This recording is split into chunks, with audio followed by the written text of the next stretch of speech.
If you like the video, don't forget to subscribe. Thanks in advance.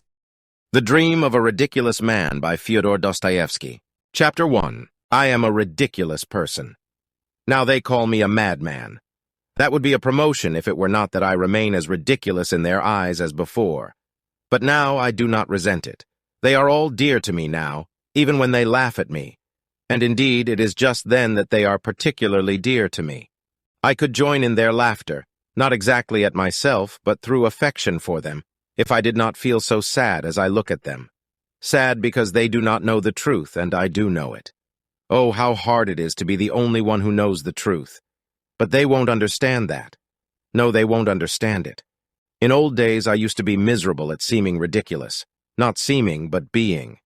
I have always been ridiculous, and I have known it, perhaps, from the hour I was born. Perhaps from the time I was 7 years old, I knew I was ridiculous. Afterwards, I went to school, studied at the university, and, do you know, the more I learned, the more thoroughly I understood that I was ridiculous.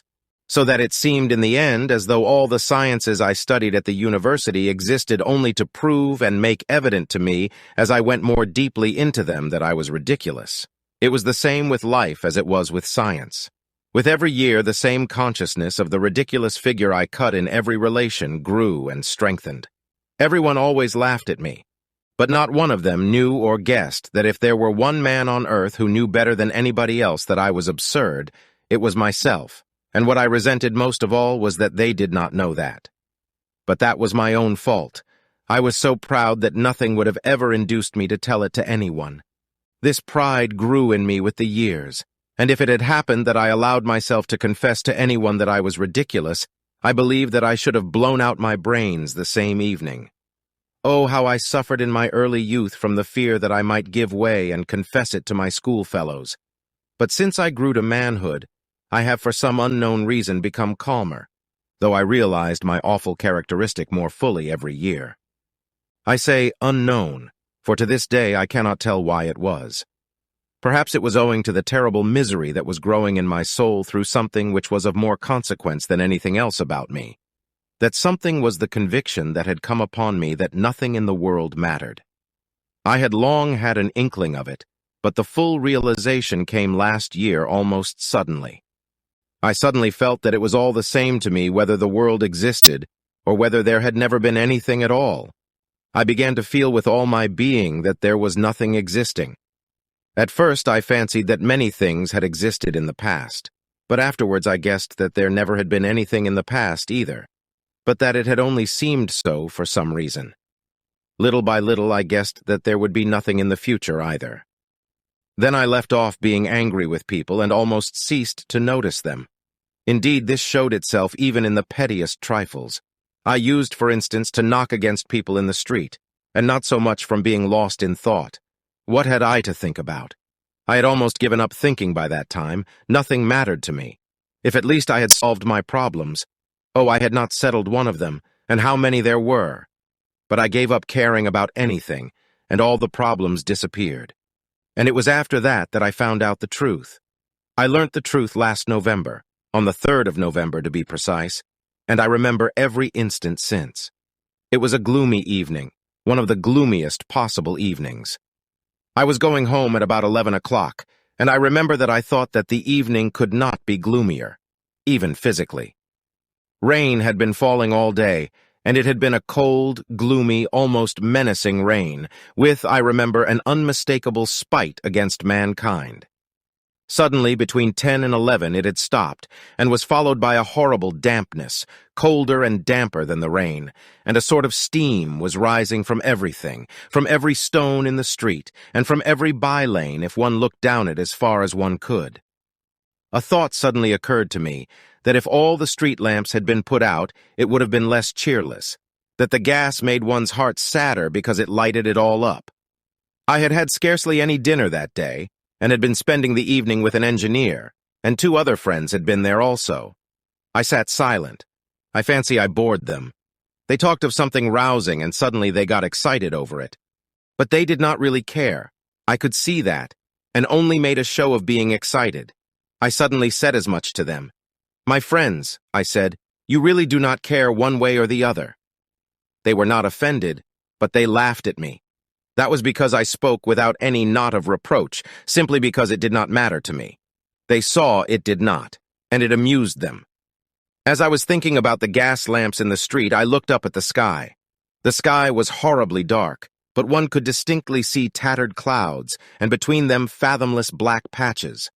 Suddenly I noticed in one of these patches a star, and began watching it intently.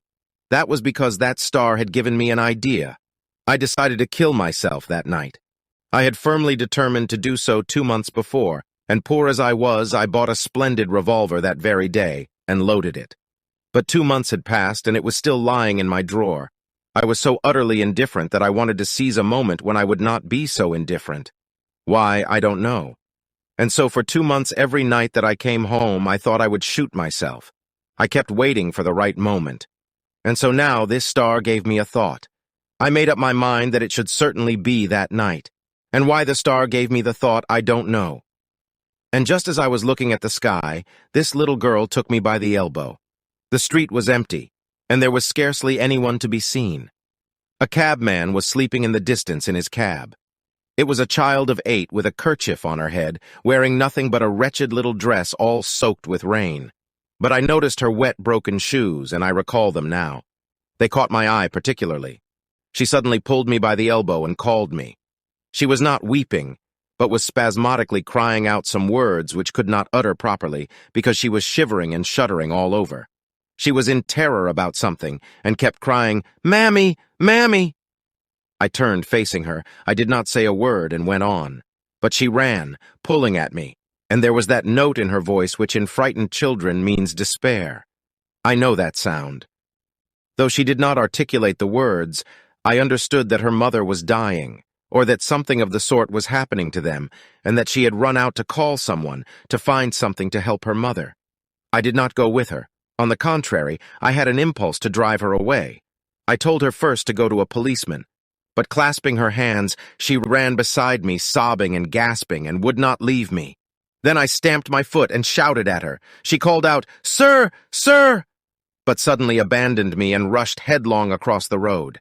Some other passerby appeared there, and she evidently flew from me to him. I mounted up to my 5th story. I have a room in a flat where there are other lodgers. My room is small and poor, with a garret window in the shape of a semicircle. I have a sofa covered with American leather, a table with books on it, 2 chairs and a comfortable armchair, as old can be, but of the good old-fashioned shape.